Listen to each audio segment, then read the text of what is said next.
All right, everyone. Thank you so much for being here yet again with us in another one of our wonderful sessions. I'm going to go ahead and get us introduced to the series overall and to be able to give some acknowledgement to our sponsors. And then I'll transition to telling you about like what the flow of our session is going to be today and to introduce today's session in particular. So first of all, let me go ahead and welcome you all to the series. Welcome to the CAAASA, UCLA, CCEE, Advancing Equity in an Era of Crisis webinar series.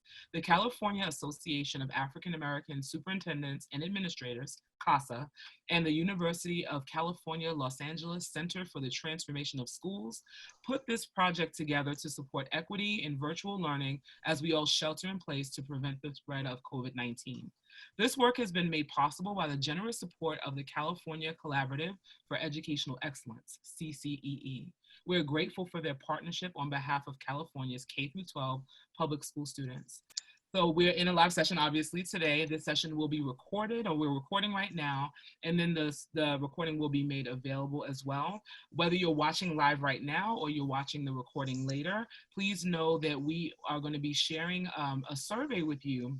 I'll drop the survey link into the chat toward the end of the session. And we really would value your feedback because we want to make sure that the series continues to meet your needs. And so I'll definitely drop the link to that survey in the chat at the end. And if you're watching the recording, the survey link will be available to you on the website. Additionally, we want to make sure that you really understand how much we value your feedback and questions. That's what makes these learning experiences dynamic and purposeful and meaningful. And so we've created an Ask the Experts portal. So if you have questions that you want to ask today, we highly encourage you to go ahead and submit questions. There'll be places within the presentation where we'll be asking specific questions, but even throughout the experience, if you have questions that come up for you, please go ahead and put them in the chat and we'll try to answer them during the session. When you do that, please make sure you write to all panelists and attendees so that everyone who's participating in the session can benefit from them, especially if you share resources. We want to make sure it's not just coming to us. We want to make sure all the participants see it as well. And then I'll send you a link to the Ask the Experts portal. And then the last link I want to tell you about is that you'll receive a link to where you'll be able to find the recording of today's session as well as the slide presentation that you'll be learning from. Well, not learning from, but what the facilitators will be using to navigate through what we're learning today. So just know that that link will come through in the chat later on. And so to talk specifically about today's session, we have the privilege of being back together again to discuss Planning California's District's Transition Back to School, a blueprint for district-wide communication during COVID-19. We have the pleasure of learning from Dr. Daryl, who is the Superintendent of San Lorenzo Unified School District, and Dr. Martinrex Kedziora, Superintendent of Moreno Valley Unified School District. Please forgive me if I did not pronounce your name well, and I'm happy to be corrected because I know how meaningful names are. But I'm going to turn it over to the two of you. I'm sorry, what did you say? You did say it right. Thank you. Woo! Okay, I'm so excited. Well, I'll turn it over to the two of you. I'll be here throughout the session monitoring the chat, and then I'll close this up toward the end of the hour. But like I mentioned, if you have questions that come up, please do go ahead and put them into the chat, and we'll see about answering the questions in addition to the other questions we'll ask later on. I'll pass it on to the two of you. Well, thank you, Africa. We really appreciate you and appreciate you moderating this. And thank you on behalf of, CCEE, CAAASA, the Center for Transformational Schools, and everyone that has collaborated in this project. We're going to have a conversation today, and I'm just honored to be in the same webinar with Moreno Valley in the house. Whenever you're in the company of Moreno Valley, that means you're in good company in the state of California. So thank you, the Superintendent, Dr. Kedziora, for your participation in the webinar as well. I'm excited about it. And as we get going, I wanted to, oh gosh, my slides won't advance. I invite everybody to, at least in the chat box, go ahead and indicate your name, the school district that you're a part of, and then your primary role in education. We're going to try to center our presentation to make sure we're speaking to you. So we're really interested in all of these items, in particular the third one, your primary role in education, so we know who's in the audience. There will be times throughout the presentation, like Africa said, that we'll be asking you to contribute to the chat or contribute to the conversation through the chat. And while you're doing that, I have to say my headspace right now, it's all over the place just because of not only COVID-19, but because of what's been happening in our country over the last few days that has illuminated a situation that's been happening for years and hundreds of years. So I may not give you my best today, but I'm going to give you the best I got given where my head is today and all that's going on. And while you're indicating that in the chat, here's our roadmap for today. We'll start off by introducing our school districts and our thoughts. Next, after that, we'll discuss our thoughts on reopening for the 2021 school year. I know every district in California is having conversations about this right now, and we're going to just share our thoughts as well. And then we're going to get into some things to consider and to really piggyback on your questions that you have and your thoughts and comments from the chat box. So we're hoping this to be very interactive today. So with that, once again, if you just joined us late, please go ahead and give us this information in the chat box, your name, school district, and your primary role in education. And with that, Dr. Kedziora, go ahead and tell everybody about the Moreno Valley Unified School District. Thank you, Daryl, Dr. Camp. I appreciate it. And I want you to know I appreciate what you said about the time that we're in, because I think we need to acknowledge that we're dealing with many multiple levels of issues and concerns. And our hearts go out to all of the people that are on here, because I know that you're making a sacrifice to be on here to learn, but you also have a lot on your mind, and know that we do too. And so I appreciate Dr. Camp you saying that. So thank you. And I want you to know that Moreno Valley Unified School District is a proud partner of the California Association of African American School Administrators, and that we really pride ourselves in being equity warriors, and that our district is one of our chief principles or chief things that we encourage and develop within our district. When I talk about our district, I'm going to tell you some things that you're naturally going to, think, that's what you'd like to know. Then I'm going to tell you something maybe you don't know. But we're approximately 33,000 students, and we're in Southern California, and we're a 50 square mile, what people describe as an urban district. And we get the opportunity every day, the 4,000 employees who work here, the classified and certificated, to serve the 33,000 students in 42 schools. And I want you to know that our student ethnicity, our Hispanic students are 72%, our African American students are 14%, and our white students are 7 or 8%. And these vary from what you look at. And so that's our primary groups of students, and then there are Asian and other students, about 5%. And I do want you to know that our graduation rate is one of the things we're most proud of in Moreno Valley Unified School District.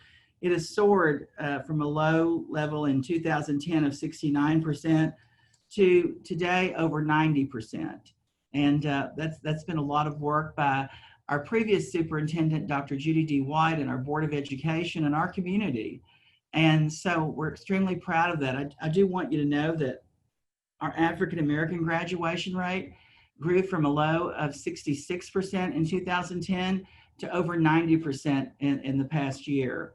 And so there are Herculean efforts on the part of counselors and principals and district people in the community, but everyone, the Board of Education, in helping students and serving them and supporting them in meeting their needs and helping them. There are many reasons to be proud of our school district, and one of them is, since 2010, we've received 10 Golden Bells from the California School Boards Association, and those are on programs that we have implemented, many of them directly affecting the graduation rate, but also in support of students.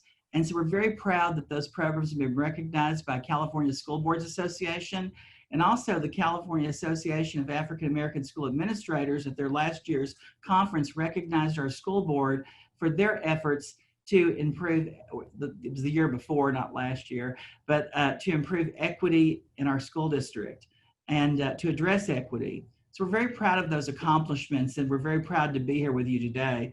Thank you, Dr. Camp. Thank you, Dr. Kedziora. Really appreciate it. And like I said, when you're in the company of Moreno Valley, you're in good company, and you see all the reasons why.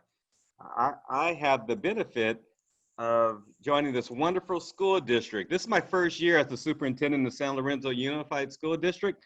Prior to this, I spent 7 years as a superintendent in a neighboring school district in the Central Valley. But now I'm in San Lorenzo and really excited to be here. Where is San Lorenzo? San Lorenzo is located in the San Francisco Bay Area, and we're actually a little bit south of Oakland, a little bit north of San Jose, if you kind of picture that area. So once again, we're in the heart of the Bay Area. We're considered an urban school district. One of the items that makes San Lorenzo unique is that we're in an unincorporated area. So that means we have to work with multiple agencies in order to make sure that we're serving in partnership, serving our community. Once again, a lot of communication with a lot of agencies so we can do the best for our families. In San Lorenzo, we have give you a kind of a demographic view of us, about 71%, 70% of our students receive free or reduced lunch meals during the day. We have about 25% of our students that are emerging bilinguals. And one of those students, emerging bilinguals, was recently recognized by the California Association of Bilingual Educators for an essay that she wrote that discussed her experience growing up in the United States as an emerging bilingual student. That's one of the items that we're extremely proud of, that our students will be those multicultural leaders that our area, California, and the country, world, global matter for that matter, we need students that can understand and traverse multiple cultures. And we think that we have them here in San Lorenzo. That's my brag point about San Lorenzo. The other items in terms of demographic, about half of our students, I'm ballparking it, but about half of our percentage, our students are considered Latinx American students. We have about 10, 11% African American population, and we definitely have a large representation also, but in the less than Latino, but our Chinese population is a vibrant part of our community, as well as we have our European American students are less than the 10%, just to give you a ballpark of where we are. So once again, I'm excited. One of the reasons I wanted to come here and was attracted to apply for the job here was the vision statement of San Lorenzo Unified. And I'm going to read it because it really means a lot to me. I look at everything I do through this lens in San Lorenzo. It says, as a result of their education, and I changed it with the latest communication I did. This is still the official one, but I said, as a result of us as an educational system. Not their education, we're a portion of that education. As a result of us, our parents, our families, our teachers, our classified employees, me, our Board of Education, as a result of us, all students will become compassionate, collaborative, and creative problem solvers who are resilient, well-informed, and I've seen that in other vision statements, but the part that really captured me and led me here, it touched my heart, was civically engaged advocates for equity and social justice. And my goal, and the reason I read that is, I really want to look at everything we do through that lens, that we want students to be equity warriors and advocates for social justice. And I'm really happy to be working with a group of people. There's a lot of energy around here working toward that goal. And then I see one of my roles is to help crystallize, actualize. What does this actually look like when you're actually trying to make the vision come true? And that's the exciting part of my work. It gets me up in the morning. It makes me excited when I come to work, and it makes me excited working with the group of equity warriors or advocates for equity and social justice warriors that we have here in San Lorenzo. With that, that's San Lorenzo. Let's Dr. Kedziora, let's start sharing some of our thoughts about reopening. And I know I put together the slides, so I figured we would have you go first. That way we can get all the answers out the way about 2021 before we go to some of the things that we are definitely considering as well. Okay, thank you. I appreciate you letting me go first. Thank you. I want everyone to know that when I say these thoughts, and I know there's a variety of people listening, nothing has been decided. They are all thoughts and they are all ideas, because this is a very fluid situation, and it's also one that, you get different information depending on the hour of the day. So in Moreno Valley Unified School District, when we closed on March 13th, well, actually the first day was March 16th, we began, working on a MOU with our Teachers Association to develop distance learning. And you can imagine a huge undertaking for teachers to pivot and teach from home. So I say all this because all this is that builds on this conversation of what happened. On April 20th, we had a 2-week spring break before that. And on April 20th, we started distance learning, April 20th. And so we've been working on that. And I want you to know that that's a huge task, and it takes a lot of work. And now we're working on summer school. And we just completed an MOU with our Teachers Association. And we also had to work on grab and go lunches. We have, 33,000 students at 42 sites, and we did not consolidate our lunches at one site or 6 sites. We kept it at all of our schools, and very proud of that, because sometimes students have to walk to get these lunches. And so we kept them at every school. And I was just adamant about that, because, when you visit schools and you see people walking and things, sometimes, just down the street, maybe all right in a car, but when you're walking, it's different. And and then the heat and other weather conditions. And then the Chromebooks. One of the things that we did was we had Chromebooks for grades 3 through 12. And now we have Chromebooks for preschool through 12th grade. And all of this has happened since March 16th. So they've been given out to students, and it's created a new energy among our younger students and their teachers. And then now we're into a phase where next week we're going to have drive-through graduation at our 7 3 alternative schools and 4 comprehensive high schools. And that's going to be a different way of operating, but everything is. And I think I say all that because when as we prepare for the reopening of a new school year, we have to think differently than how we've done it in the past. And our mindset has to be in a different place. And sometimes people are working on getting ready for the next school year like they're getting ready for the school year they were thinking they were going to. And that's a mindset change that is challenging. And people have tasks and they want to get done with them, and they think they're going to get done with everything.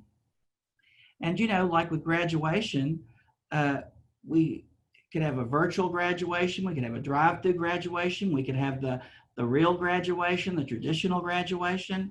So in the reopening of school, you have to think through, or we have to think through, all of us have to think through what that might look like. And so it's not one version right now, or one way we're going back. It's several ways. And so as we think this through, there's more than what I'm going to say, because there's a lot of different things out there. But, one of them could be a blended model where you have some in-class time and then you have some distance learning time. Now, none of this has been decided in Moreno Valley Unified. So I don't want anybody that hears this to think that I've got a plan on a shelf, because I don't. We're still meeting with people and working together through this. But it's through discussions and through the health department that we will come up with whatever conclusion. So that one model is the blended learning model, which would take some of the traditional in class and take some of the distance learning that we've done. And then the other option is to continue with distance learning, to continue offering, as we have in summer school and what we've done since March or April 20th, is a distance learning model. And then we've looked at, we have an online academy, and we're looking at how to offer that more to parents so that maybe they just want to be in an online environment and they don't need to choose between the other or have those options. They just have their children enrolled in our Moreno Valley Online Academy. And so those are basically some of the things that we're thinking about. Not all, but that's three of the biggest that we're looking at. We're going to do a survey with our parents. We're creating that because as we've done this, we have communicated with our parents Monday, Wednesday, and Friday. And I do a phone call to every employee and every family Monday, Wednesday, and Friday. And believe it or not, they like hearing me. And when they think they didn't get it or it hasn't happened yet, they're texting me and they're saying, "Are you going to do the call tonight?" And I want you to know that means a lot, because people want to be connected during this, because we're not seeing each other all the time, and we're not in everyone's presence. So I learned a great deal about communication and how valuable it is. And I don't use it just as a platform to talk about the reopening of school, but I talk about what we're experiencing as humans. And I talk about my childhood, I talk about my family, I talk about all kinds of things. And people call me up and they say, "I love the one you did on Memorial Day about your father." And what I want to do is connect with people, because we're going to be working through some difficult issues. This is not easy to reopen school. So the more that you can connect with your public and get them connected with you on just a human level, we have to build trust. We have to build connections, maintain and sustain our relationships. And so that's important. So in addition to those 3 phone calls, we do a text and an email, and it's all in Spanish and English. And we do that 3 times a week. And everywhere I go, I'll be in Target and I'll say something and people go, "You're the man on the phone. You called my house," like I just spoke to them, And that's why I am on the phone, is I'm acting like I'm talking to someone right next to me.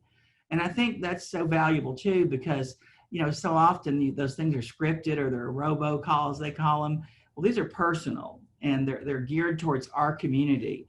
And so that's a critical piece. The other piece about reopening school is our associations. We work very closely with our classified and teachers associations to make sure that we're on the same page as far as what we're doing. And sometimes our process may take longer than people, would like, but I think it's important, because this affects the 4,000 employees and the 33,000 students who they serve. And so we should take longer, and we should be very thoughtful and methodical about how we're serving and supporting our families and our children.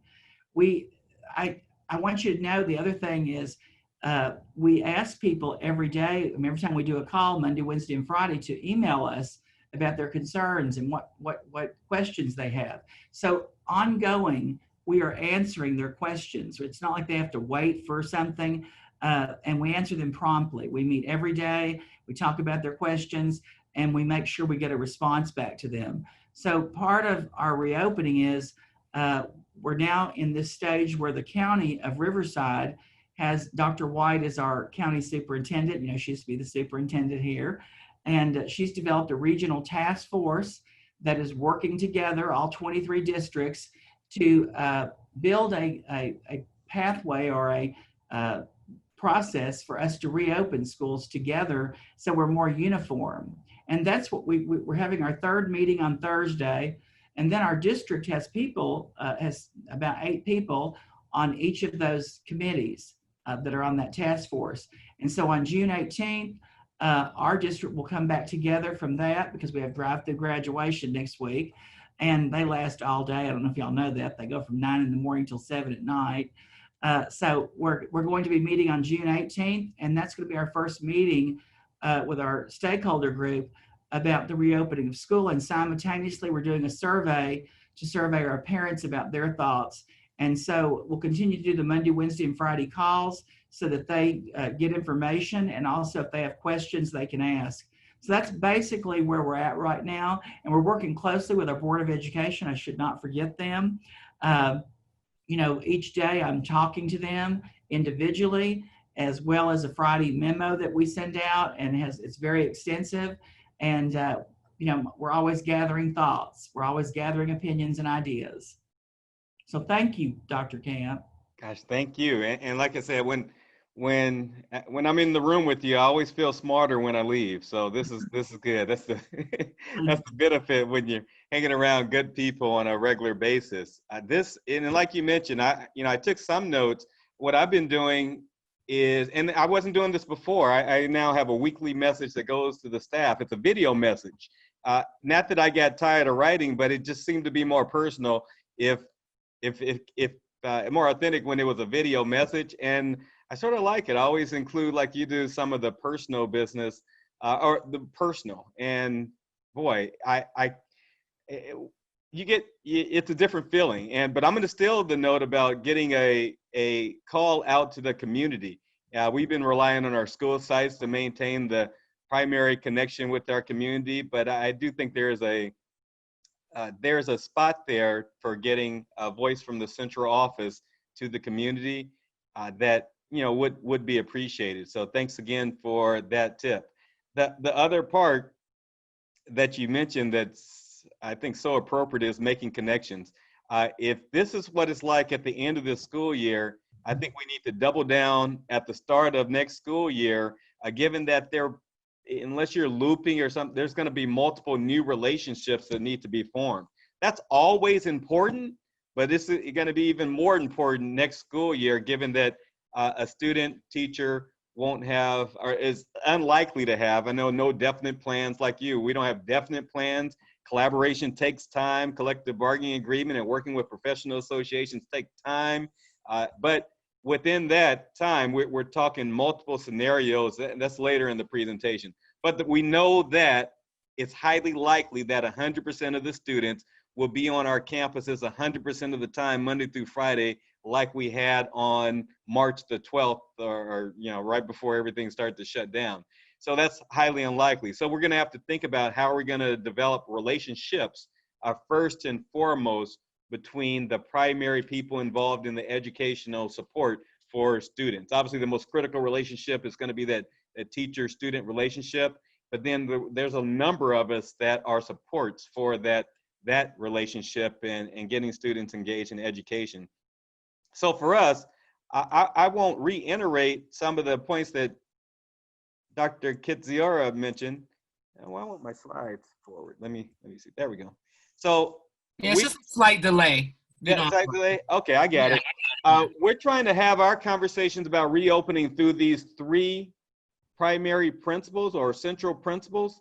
One would be thinking about the health and safety of our students and staff.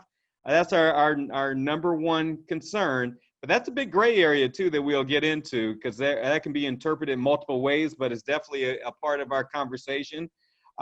Before I go to the middle one, student learning is a part of our conversation. Now, we were all sort of given I'm going to say a pass, or we took a pass with student learning, recognizing that we did not have equal access to Chromebooks and connectivity for this year. So a lot of it, we made the decision to go in our secondary ranks, pretty much pass, fail, credit, no credit. That was multiple school districts throughout the state.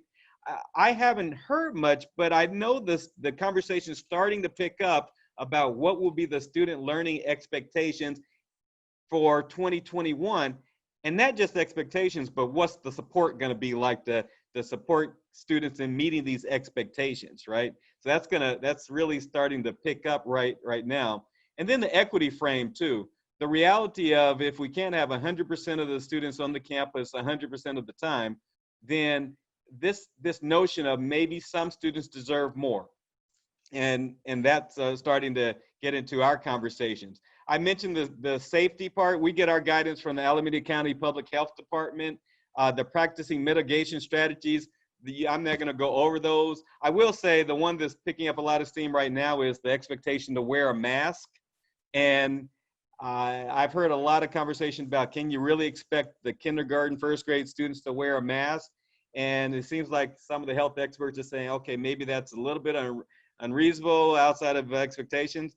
I appreciate that conversation. I also think about it from the secondary standpoint and how it relates to equity and some of the systems of restorative justice that we've been having, and promoting relationships. And relationships are going to be key, right? You're going to have students even at the secondary level that are going to exercise their rights and say, I refuse to wear the mask.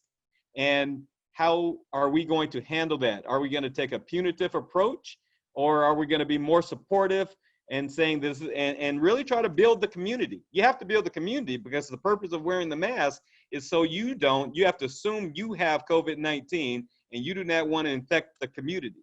And so that's the purpose of wearing the mask. It's to obviously stop some of the droplets from coming out of your mouth and eventually get on surfaces and get in the air, and then other people, that I'm obviously no infectious disease specialist, but I do watch a lot of TV and radio and hear radio, and this is what the experts seem to be saying. But I do think we need to proactively have conversations and do some things to build community, because we're all depending on each other to try to keep each other safe. And it can't take the punitive approach. If we do that, we fall right back into that cycle of you're disobeying, get out of here, get out of the schools, and that won't make much sense, right? Well, now I won't get into that, because we know the conversation we've been having about restorative justice and PBIS and all that, but have the conversation as it relates to mask, right? And the public good, how you're trying to protect the public good. The other part about equity, everybody has seen these slides. My only thing to add here is there's another slide that's going out there that says the reality is some students have been more advantaged than others throughout our educational system. So as part of our conversation might be, in order to counterbalance what the status quo would be, which is some students have advantage. For some reason, from a literary standpoint, we have no problem saying disadvantage. But some reason I never hear people say, oh, these are the advantaged students, right? It's okay, they are advantaged, right? They're advantages of, well, I won't go into them. Whatever you talk about disadvantage, just look at the opposite. That's the advantage part. So, but if some students need more, so let's just say, and people will critique me on this, but understand the philosophy. If I have a homeless student, and we know that they're homeless because you built a connection and relationship, then maybe is that the student, if you have to decide who's going to be on campus at what time, and at what time, how many days a week, maybe a subset of students do get 5 days a week on campus.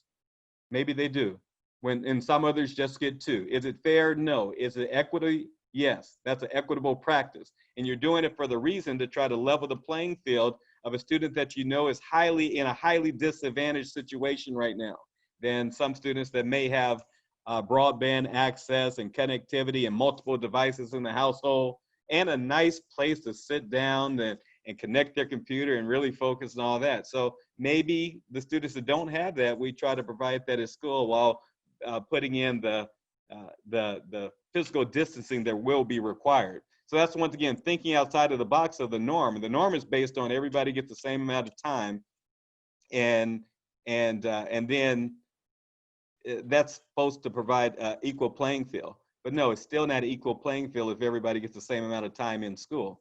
And that goes right along with this philosophy here. I started hearing a lot about this when you start reading all those smart people books with professional learning communities and how to change the equation. Our previous equation was everybody gets the same instruction, direct instruction, everybody gets the same.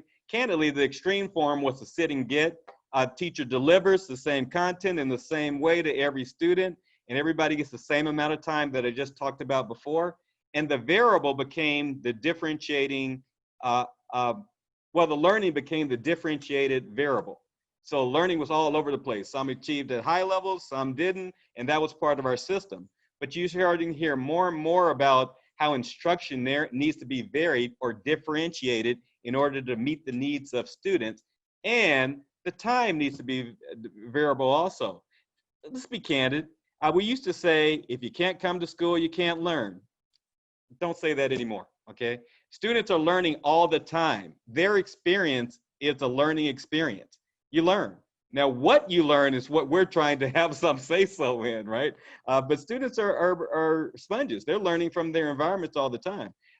And you don't need to be at a school site to learn anymore. And candidly, that's what we're trying to figure out right now. How can we maximize the learning environment outside of a school building? So the time, we need to think differently. Some students can accelerate their learning if you give them some more flexibility. And you see people exercising that right now, right? They're trying to have these, well, some students are moving faster through our school system than what we've allowed them to do with our, grade by grade approach. So this might be an opportunity there. What we're shooting for, though, the learning, I say constant, but what we're really talking about is a high standard for all students. But we need to look at the instruction and time in a more variable fashion. So like Dr. Kedziora mentioned, I won't go into this. We received this from Alameda County, did a great job of at least providing a visual from the left-hand side of 100% distance, 100% in-person to 100% distance learning, or somewhere in the middle. I think everybody's gonna end up, my gut is when we start the school year, even though nothing's been said, it's some type of a hybrid model. And even if we get to the far left side, we have to be prepared for students and families saying, look, my kid is compromised. I don't want my kid at that school at that time. There are too many variables, and it's more of a protective environment at home. And just like families will say that about students, we have staff like that. I know in my system, we've identified all of our staff members over 65. We haven't identified all of our staff and students with compromised immune systems. That's, you can't even ask them, really. It's a violation of the HIPAA rules and the FERPA rules that we have to abide by. But we do want to know that and make sure we have our systems in place where we can work in partnership with our staff and students. I say that, but it's hard because the collective bargaining agreement and talking about what this means, that's a process that's going to take a lot of time. So with that, we're going to kind of check into the chat box, but this is a prompt for everybody in here. What are your concerns about the start of the 2021 school year? What concerns do you have about 2021? In Africa, are you recognizing any trends so far? I think there's a variety of questions coming through about different topics that you've talked about. What I can do is I can articulate one of the questions while we're waiting for people to add more, and then I can go from there. One thing I do want to mention, somebody mentioned this chat box while I was glossing at it, that San Lorenzo has a very robust SARP system. We call it all, I think it's really framed in a systems of support where we have social workers and community liaisons and a school site team at every single school site. And once again, I'm only been here for 1 year, so I take no credit for this. I'll give the credit to one of our outstanding staff members, Dr. Amar Sahili, for his work that he's done in that area, and the whole staff that works with that Board of Education that's extremely supportive. But I do think we need to think differently about that, right? If we need to connect the students, but yet you're sort of discouraging interactions right now, so are you going to knock on a door? What are going to be your systems for utilize those supports to connect the students? Yeah, knowing that students aren't coming to school every day, but that's part of our conversation. That was just one that I noticed in the chat, but anything else you noticed so far? Yep. So one of the questions a bit early, and I'm trying to because you know how it is with trying to track the chat because it jumps, Yes. But one of the questions had to do, it was for Dr. Kedziora, and it had to do about like the multi-tiered system of support to increase graduation rates in the district. Did you want to speak a little bit more about that? Sure, thank you for asking. And I want you to know that this is it was a huge effort on the part of the district. And it began through the mission statement because one of our board members asked if we had a strategic plan. Dr. White was the superintendent. I was the chief academic officer. And we didn't have a strategic plan at the time the district was operating under. And we also, our mission statement was, if you walked through the district, you found different ones. So there wasn't a common mission, vision, or strategic plan. And so one of the first things we did, and about the same time, I don't know if y'all remember, the LCAP was coming out. are being developed. It happened like a couple of years later, but we developed our LCAP, our Local Control Accountability Plan, at the same time that we developed our strategic plan and our goals. So, goals and outcomes are very important for everyone. It holds us all accountable to each other, but it gives us something to work on and to look at, not for punitive reasons, but for just accountability reasons. And I want you to know that the graduation rate increased because of a collective effort to meet those goals. In the district, there were 4 goals that were developed. One of them was to improve, as you might imagine, English language arts and mathematics and technology proficiency. The second one was about graduation rates. And the third one was for students to thrive in academic learning environments, reducing the suspensions and expulsions. And when you start to look at graduation rates, like when I first came here, one of the things that you see is that students are getting suspended and they're getting expelled, and they're not in school. So how can they graduate? So we had to look at all of our how we addressed situations, how we reacted to situations. I'm going to give you an example of something that was in place at the time that changed. When I came here, I talked to people all through this building, and so I saw some parents waiting in a waiting area, and I said, "Are y'all being helped?" And they go, "We're waiting to see me." And I said, "Oh." And they said, "Our daughter got told today that she can't go to summer school because she got in trouble the last week of school." And I said, "Well, why couldn't she go to summer school?" They said, "Well, that's one of the consequences of, when you misbehave the last week or the last, month, I don't know, something like that, you can't go to summer school." Now, I don't have to tell you that this student was African American, and I was looking at a 66% graduation rate, and I'm thinking to myself how we are not changing things by what we're doing. So I brought the parent in, and I called the school. And the principal at that time said, "That's right, Dr. Kedziora, that's what we do here." And I said, "We're changing that today." And she said, "Well, it's what we've done." And I said, "I know what we've done, but we're not doing it anymore." And she said, "Well, you might want to let the other principals know that." I said, "Well, I will. I'll give them all a call." But I want you to know it's single acts like that change a mindset. And as the leaders in the district, you have to model what you expect, and you have to have the courage sometimes to stand up for things. And when you know that it just doesn't make sense, like I said to the principal, "Is that written somewhere?" She said, "Well, no, but it's what we've done." And I said, "Does that make sense?" And she said, "Well, I don't know." But anyway, I went back out to the parent and I said, "I want you to go back to the school. You can enroll your child." And she's like sitting there like, "What happened?" And I said, "Well, I'm glad you came up here because you're the reason we're going to be better and you're going to help us do this." So that created something that, I know we only have limited time, but one of the things we didn't have at the time was a relationship with our African American community. It was not strong. And we have made, and I want you to know, I've truly, this is in my heart and my soul, but I just think it's so important to have relationships with your communities in their respective ways and their areas. I want to thank Lisa Broomfield. I know she's on here. She has helped, transform our African American community in Moreno Valley Unified School District, along with our Board of Education, who supported African American parent councils at each school, and a district African American parent council. And we now have a district African American parent engagement specialist, because we had one for English learners. But as you might imagine, there's different needs and different issues among different groups of students. And when you have a group of students that aren't graduating like other students, that aren't performing, you have to apply interventions and support that those parents and those community members bring forward. A lot of people said, "How did you get an African American parent specialist?" And I said, "Well, we just did it in our LCAP." But, I think that's part of this, is looking at what your needs are, and then through your local control accountability plan, addressing those needs. So little by little, our counselors and our principals and our community, because our mission statement says that every child will graduate, and whether they will graduate from high school, and then they will either choose a college or career pathway.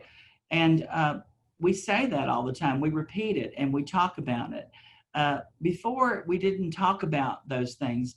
And so, there are a lot of other systems that were put in place, but I want you to know, mindset and reminding people of what their mission is and what their vision is and what their goals are helps them stay on the course. Because too often people want to, deviate, or lose sight of it. I don't know if they want to, but a reminder, and also every board meeting, we talk about this, every board meeting. And so it is something that, you keep in the front of people. And all those systems of support are there, and there's more that I'm going to be able to talk about right now, but they're all related to that mission, that vision, that LCAP plan, 4 goals and 14 outcomes. And looking at those all the time and measuring your progress on those. Thank you. I think it's excellent. And I can see from the chat box, everybody knows, walking the walk, talking the talk. Moreno Valley has always been a huge supporter of CAAASA and the conference also. And I think because they see that it brings value, and they share their resources too. So this is let's see if I can get this. This is a flash drive that was shared at Moreno Valley just this year. Thank you, Lisa. I don't know which way it's coming out wrong, but bottom line is sharing the resources about how you can support parents, because parents are obviously a critical part of the education. And if we didn't know it before, we know it now, right? We need to be working together in partnership and understanding if we're going to provide the best for our students. And I see you, Lisa, commenting too. Yeah, CAAASA is going to ask you to help, spearhead the community engagement group committee that we have going on too. That's just a heads up in front of Dr. Kedziora. So let her help out a little bit. Well, I think it's wonderful. I want her to. I highly recommend and encourage people to attend CAAASA conferences. And I think it is one of the single events, or they don't have just single events, but it has a series of like this right here that we're doing.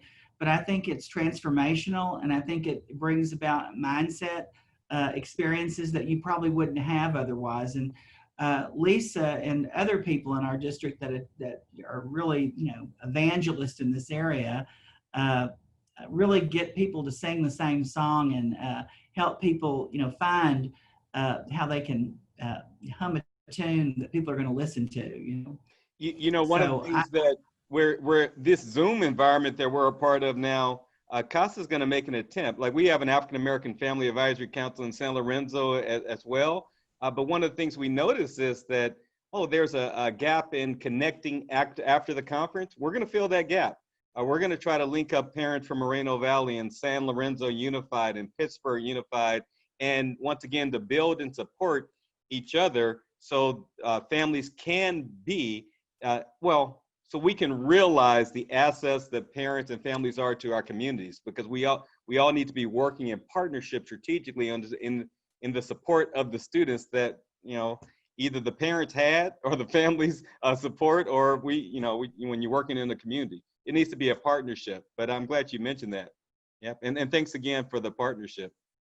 Absolutely. I was gonna say, I'm over here having a good time. I'm glad I'm on mute, because I'm like your whole amen corner. Because I'm like, I think so many times, like, folks don't really think about like that we need to just have the will in a lot of ways to make changes. And once we have that, we can make things, we can go ahead and affect change, and it doesn't take that long. Some things take longer, but there's some specific things, especially around policy and practices, that are not even, like you were saying, it's like, it's not even written anywhere, but this is just what we do. That's one of the things that was so hard about, like, if any of you have watched the America to Me documentary series, that the leaders of the district, like, I saw so much like lack of power or acknowledging the agency that leaders have to be able to make those changes. So thank you. I agree. My similar story was high school principal. You take students on field trips, and college field trips and all that. And we used to have a policy saying that if they didn't have X GPA, then they couldn't go to a college field trip. And I said, wait a minute. The students in our building every day, and this has led to the GPA that we have, and your logic is they need to be in the building in order to raise their GPA and get better grades. I'm saying we already had our opportunity. Now we need to expose this kid to some future, so when they come back to us, they're more motivated, because self-motivation is your greatest form of motivation, right? If the kid sees a future, they will become self-motivated because they now can connect what they're doing to what they want to be doing later on. And with all due respect, if they stayed in the building, they may not have that same sense of motivation. We've had our opportunity. Now we're trying to expose them to something else in order for the student to make the connections, right? So yeah, that was part of our conversation, a like story. It's just stuff that didn't make sense, right? Yeah, kids behaving badly, so we denied them opportunity to get on the college campus. Okay, that doesn't make sense, right?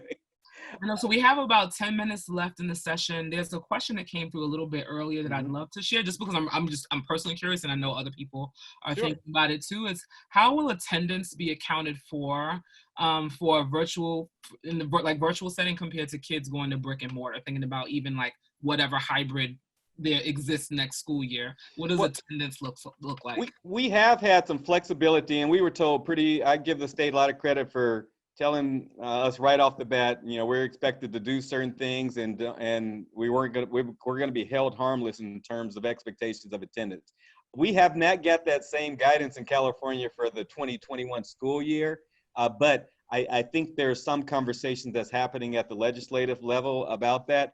But I do think one of the points is we have systems in place, like the Student Attendance Review Board. Most districts have something, or a district or a school site process where you're monitoring attendance.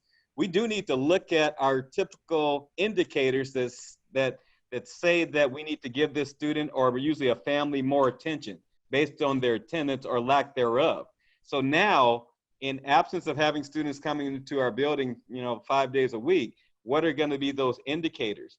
Which means, the students that already have had indicators saying that attendance and engagement was a challenge, we need to be doubling down right now and saying those patterns probably won't get better under this environment. So what are we going to do further? And I ask everybody on the call, in your particular role, what will you do, make it local, what will you do in order to respond, or how will your job change because of this? Family member, and that's everybody in our system, because some of our formats won't make sense, right, as we're moving into 2021, and that's one of them. How are we going to respond and keep kids engaged, which is the underlining question around attendance. Dr. Kedziora, any further comments too about that? Well, I just echo what you say, because we are waiting for guidance on how we would take attendance, or if we like the flexibility that we've that we had in this situation. What will it look like moving forward? And that hasn't been determined yet. You're exactly right, and we haven't heard what's happening. And so would our funding be based on attendance, which it has been, ADA, or would it be based on enrollment? And so those are two different places that affect your budget and your overall operation. So that would be a good thing to know, because that will help us as we guide what we're doing in this decision. I really appreciate in the beginning, Dr. Camp, what you said about the health and safety of our employees and our families and our children. And I think that we have to really, that should be in the forefront of any decisions that we make, and that people should not be penalized or have it used against them, because there are all kinds of health considerations that we sometimes every day I learn about something different, and I hadn't thought about it before. But somebody has a pre-existing condition, and how that just having allergies or different things, wearing a mask, how that impacts their ability to wear a mask and be at work. So I just think there's from the simple to the complex, and I think it's extremely important and valuable what you said about how we capture ADA or enrollment or how we're funded. And that's a huge piece of the decision of how to reopen schools. It is, and just you mentioned earlier the engagement factor, and I also will say connections. Our educators have a Herculean task of thinking about this intersection of the student, the teacher, and the curriculum, and how is that going to happen in the distance learning? That's going to be a significant amount of time during the summer, and it's all around engagement. Our education is based on making connections, right? Even the students, the way the brain is structured, I call them different folders, and as many times as one folder can make a connection to another folder, that's better. Different schemas and how they connect. That's what education is. So given this distance learning format, how can you make sure that these folders are constantly connecting, and how do you introduce new folders that will connect to another folder? I'm not saying this. No student should be dating a teacher and all that. But I was thinking in an online dating environment, of which I've never been a part of. I'm happily married for over 20 years, right? So, but I was thinking, what is it about online dating that really connects people and keeps them engaged in this relationship? And so how do we keep the educators involved in this connectivity, good educational relationship with the students? Because that's going to be a root of what we're going to be experiencing next year. As we might have to toggle into sometime at the school site, sometime distance learning. If there's a confirmed case in the particular cohort of students or bubble, if you will, then that whole bubble might have to go offline or out of the school building for a matter of 14 days in self-quarantine. So whatever the initial structure is to make the connection, that needs to happen. Rethink open house, right? Or back to school day. How will you create, I'm going to say, weekly or bi-weekly open school or back to school days where you're constantly communicating with families and understanding what are the challenges. It's not just a one time a year. This needs to be a constant mantra. One might argue it should have happened anyway, even before. I would say that, but that's the opportunity that we have in front of us. I would, like I said, just like to say, consider how is it going to be for you in your particular role? How are you going to support? We didn't get in this one, but I know this is going to come up eventually. How will grades be determined? That assessment category, how do you measure students? My son was saying, he's a student at Morehouse College right now, and he was saying, Dad, these teachers don't know how to give a test in an online environment. We're going to have to think differently. He says he keeps Quizlet. I shouldn't be telling his stuff, but I'm just saying he utilizes his resources in the assessment process, which is a good skill. We just have to think, we have to be smart about how can we allow students to show what they know or what they can do. And we have to be really smart about it and look at it differently. I remember as a math teacher, I used to spend, I'm going to say 7 to 10 minutes on every test grading it. Well, maybe that 7 to 10 minutes might be spent differently, having a student interview and ask them questions about a math problem, one math problem, right? And that might be the assessment for that one, a performance assessment. I'm going to close this out. I know Africa wants to say something. These are some resources that I think it might be valuable to look at. The Association of California School Administrators, CAAASA, has a reopening guide that they've recently released. I think it's recently released, that they've published. And then CSBAs is supposed to be coming out with something, I think, later on this week. I might have my dates wrong. There's a lot of information coming in at one time right now, so I get some of the dates confused. And then just look at some of these websites as you're brainstorming. That's for all educators, especially once we get into the summer months. Most educators can't just turn it off, I realize. I encourage you to turn it off, try to relax a little bit. But when you get that hint of saying, oh, I need to really start engaging or continue engaging, look at some of these online resources. I would encourage you to do so. Thank you. All right, thank you all so much. Somebody just said, can you put the links in the chat? I actually just did put the links in the chat, all three. The ones that I mentioned in the beginning, you should see the survey link that went through first. That's to give us feedback about today's session. Then you'll see a link to the Ask the Experts portal if you have questions that we didn't get to answer today, and if you have things that come up for you as you're marinating on what you learned today. And then the third link is to the website where you'll be able to find the resources from today's session, the recording and the slide deck, just give us a little while before, like it won't be on like today, but if you go to the portal, just give us a little bit of time to upload everything and you'll be able to find it, and resources from the other sessions as well. So I just want to say thank you to the two of you and from everyone who's been participating today for all that you've shared.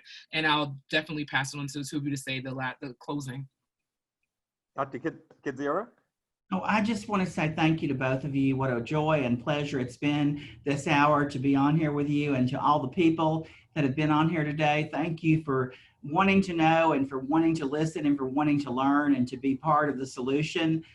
We value everyone's voice. We value everyone's comments and ideas. It takes all of that to make a decision. So I just want you to know I thank you to everyone. Thank you so much for letting me be part of this and joining this with y'all. Thank you.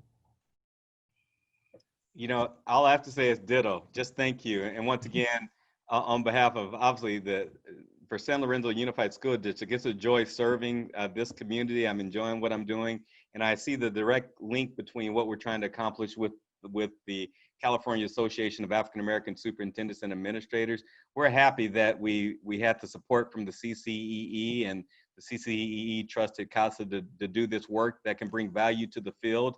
And that's always the way we start every conversation. What can we do to build partnerships to bring value to the field? So we're supporting all of our students, not just the 500,000 African American students, although that is clearly a focus.